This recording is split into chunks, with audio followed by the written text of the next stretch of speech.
Hello, YouTube. So, this one's definitely much better than Freebird,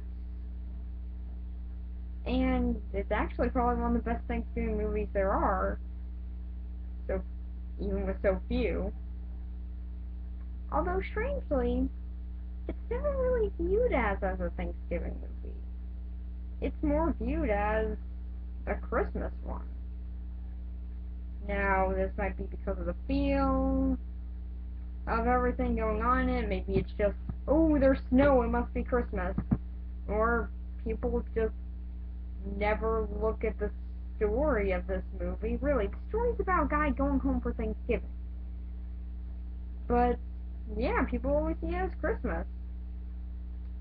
So, let's try and find out why. This is Planes, Trains, Automobiles.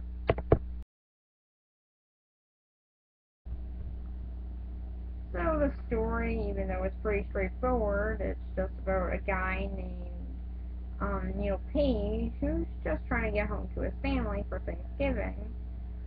Is pretty much that simple. He's just trying to get home for Thanksgiving, hijinks ensue, but of course he does get home. But there are a few things that actually make this movie stand out. One, the visual humor. Now, visual humor isn't really anything that rare or anything. I mean, it's certainly been done before. But the kind that they do in this movie is actually really cool. Okay, so for one, they use Neil's imagination to it. So when he meets up with Dale Griffith, the second main character, he tries he tries to remember, okay, I've seen this guy before. But where? Well, it turns out that at the beginning of the movie, he's the guy who stole his cab after Neil got into a race with Kevin Bacon for a cab. It's as weird as it sounds, and really doesn't have any points. Actually, probably one of the stranger things about it is there's a Kevin Bacon movie on TV in the movie. Movieception! So, he recognizes him from the cab, but how exactly does he recognize him? Well, you would think, okay, they're just gonna cut back to that scene, right? Wrong. What they do instead is they get a taxi cab door inside of an airport, then dress John Candy up in the clothes that he was wearing before, then make him reenact the scene inside the airport with a car door in front of him. Because that was needed. I wonder what the directing session was like at that moment. Just, hey, yeah, okay, we could just cut back. Okay, so we're just gonna cut back to the scene, right? No. I got a better idea. Let's get a taxi door inside of an airport, dress John Candy up like this again, then get him to reenact the scene, holding the car door in front of him inside the airport. We really need to do all that? Yes, write it down. We're doing it right now, okay? And another great example of that is once they find out that all the planes have been delayed because of the storm. Well, the sign that was saying where they were going, which was California, suddenly changes. It's right behind Ben Stiller, and I mean, it's not Ben Stiller. It's the guy from Ferris Bueller's Day Off. He said the Bueller line. Yeah, that guy. Ben Stein. Sorry, I don't know why. I forgot his name. Okay, it's right behind Ben Stein, but the destination then says destination nowhere. This goes by so fast it is almost unnoticeable, but it is hilarious when you actually do see it. And when they're about ready to get hit by a car, they turn a skip. it passes by for like a second, but then all of a sudden, Neil's imagination actually makes him and Dell skeletons because they're about ready to die. So it goes by so quick, some of these visual jokes, that you wouldn't even notice them. But when you actually do, it makes the scene even more funny. So the visual humor is one thing, which is actually a very funny thing, but what about the story itself? Well, even though it's very basic, they do manage to make it actually very, very inviting and warm. They do seem to give it this atmosphere that makes it feel that way. It feels very warm, very inviting, and very comforting with pretty much most of their scenes. Some of the prime examples of this are when Neil's on the train and is about ready to be done with his journey. That's that's actually a very nice scene. It's probably one of my favorite scenes in the movie. And also, even just the scene with Dell and Neil actually just getting along inside of a room. Yeah, they're just inside of a hotel room, but they're just hanging out and actually sort of just talking about things. Like, about what they're gonna do with their family, what they've missed, what they're trying to get back to. So it's actually very touching. And later on, it does make a whole lot more sense. Yeah, later on in the movie, it's actually, when you look back at it, it's a really sad scene. But that's just how this movie works. It ties things together well. Not as well as like some Edgar Wright movies or something, but it does tie them together really well. And it makes it feel very fitting the way they say it and very natural. And they just knew how to make this. They knew how to write the story. They knew what they were doing. Even with some of their lame cliches that they have in here, and yeah, the characters are pretty much just their stereotypes, but they do get more on that, but I'll talk about that later. And yeah, there are some cliches, like the blowout scene. Like, you know, the scene where the characters can't stand each other on this road trip, so they blow out at each other. But then in the end, it was completely pointless because they just hang out again. Yeah, that scene. We all know it. But I think that the people who were in charge of this movie knew how intolerable those scenes were too. It happens in like the first third of the movie. And really, it makes more sense then. Because they don't know each other that well, so it makes sense for them to have a blowout. They don't really know anything about each other, so they're just sort of hanging, so they're just sort of here, and they're sort of just stuck here. Neil finds Dell completely annoying, and Dell finds his downbeat, finds his cynical and cold-spirited attitude annoying. So it would make sense as to why they would have a blowout. Now, you could make the argument that yes, okay, this sort of thing with them splitting up does happen later on in the movie, but they're just because they think they could get it done faster if they were alone. So it makes a whole lot more, so it does also make sense there too. So, the story does know how to get these cliches and things that aren't needed at all out of the way. So, for the story, I'm going to give it an 8 out of 10. It's really good, they knew how to do it, and it's written well, it's acted well, but I'll get onto the acting later, and they knew how to make it work. So yeah, 8 out of 10, now onto the characters. So, for the characters, it's actually pretty straightforward.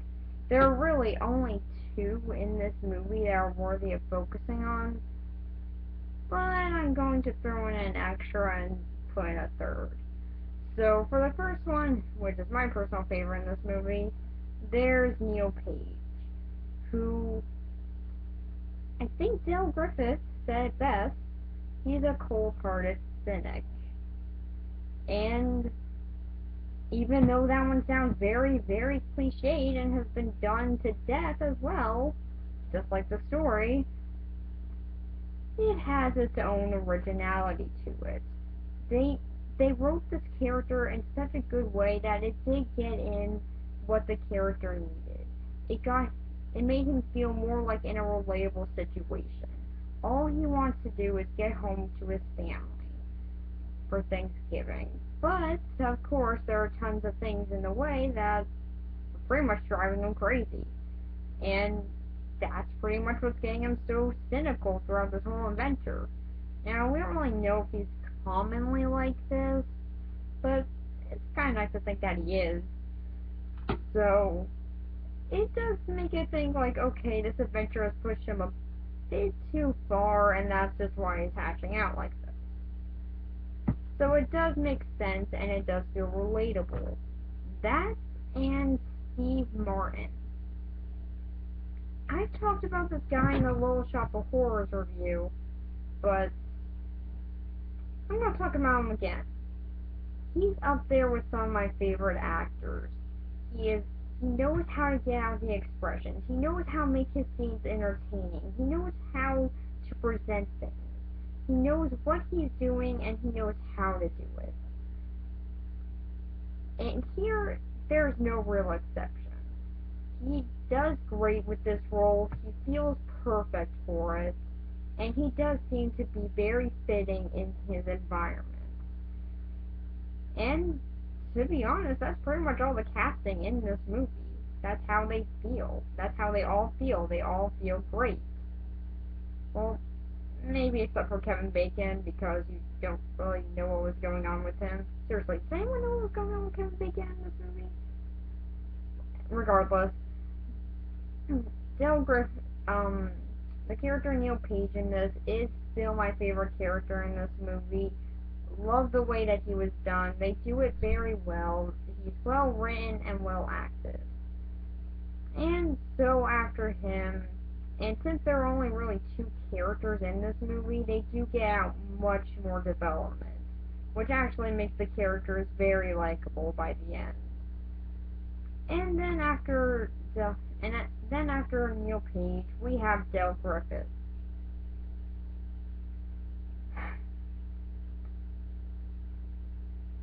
I don't know why, but in the end of this movie, I did actually end up feeling very sorry for him and also really enjoying his character. But that's what's strange to me, because I really don't like characters like him. His character is pretty much that stereotype that I really dislike. It's the stereotype of the annoying guy, and also the guy who eats a lot. It's two annoying cliches that I despise clashed into one. But, oh, and also the really positive guy. Did I forget to mention that? The very positive outlook. Okay, if you guys actually knew me in real life, you would know I am a whole lot more like Neil Page. Actually, I'm very similar to Neil Page. So, really, people with really, really positive outlooks and things like this, I don't know why, they just kind of rub me the wrong way.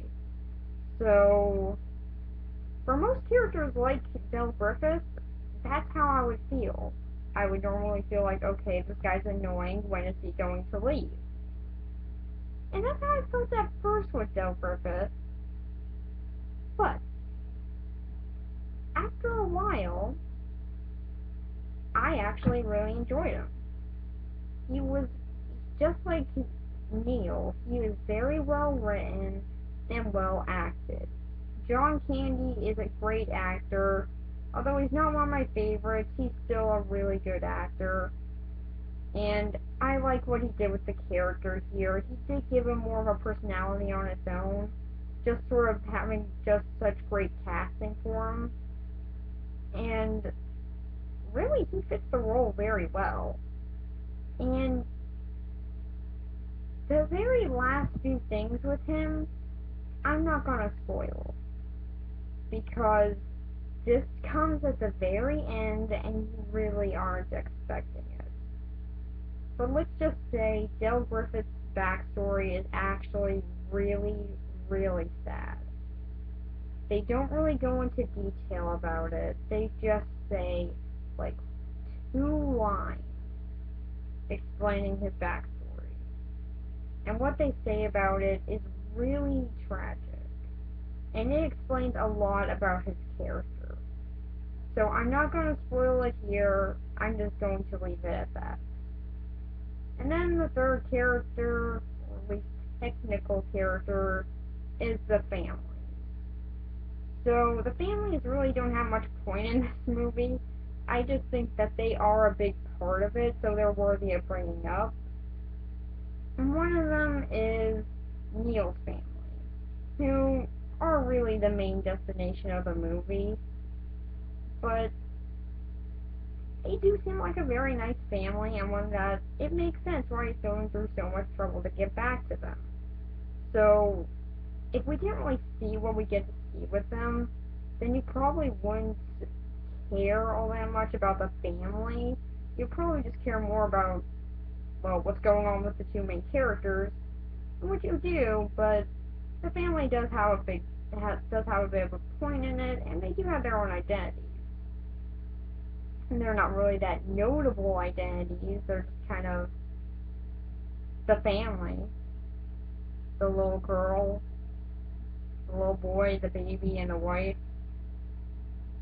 Amazing character types right there! So, they might not have that much in their character, but they are still pretty fun. And then we have Dell's wife. Again, I'm not going to spoil anything about her. Let's just say what we do find out about her is really sad, but hey, at least you really do feel like you've actually seen the character, even though she doesn't show up anywhere in the film, just by the way that Dell talks about her. He says that he was the luckiest man on earth to have known her, and that even just having like a few minutes with her would have been a blessing. So that's pretty much what he says about her, and it actually is she actually is a very touching character. But that's pretty much all the characters there are. Yeah, really. Just those. Not that many. Um, but the way that they do them and the way they're so well acted, I think is worthy of a 9. These characters are so well acted, so well written, that you really do care for them in the end. They feel like genuine, really good characters. Now, it might be kind of hard to see that for some, but I definitely saw it, and I think that they did really well for them.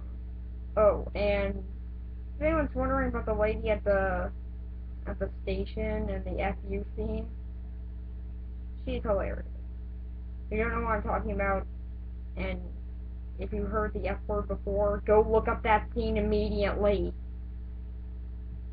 Go look it up. Plane, Trains, and Automobiles, FU scene. Watch it. It's hilarious. So the way the characters are done, they're very funny and very genuine. So for the movie itself, when they have a good story, it does feel like they knew what they were doing with this movie, so it does actually feel very genuine, and I can see why it's a holiday classic. And the fact that there are so little characters in this movie actually makes it a bit better for the characters to get developed over time, because they don't have that many to focus on, so it just really makes it more that they get to develop them in more detail.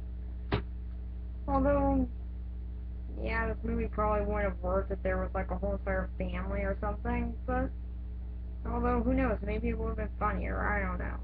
But it's still a really good movie, and I can see why people watch it every year, even though they might not watch it on the right date. So for this movie,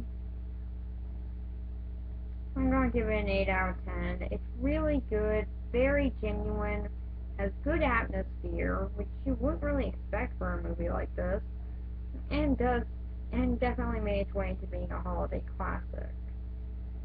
So I really enjoyed it. If you haven't seen it yet, make sure you're the right age, or just skip the FU scene, and then you should be allowed to watch it. Because it is a really fun movie, and there is a lot to enjoy in it. And next week, my next review, I'm not doing it next week because I'm still trying to get caught up. My next review is going to be The Fantastic Mr. Fox. I'll I'll explain why I'm doing this one in November tomorrow, or at least tomorrow. I'll try and get it out then. So yeah, bye.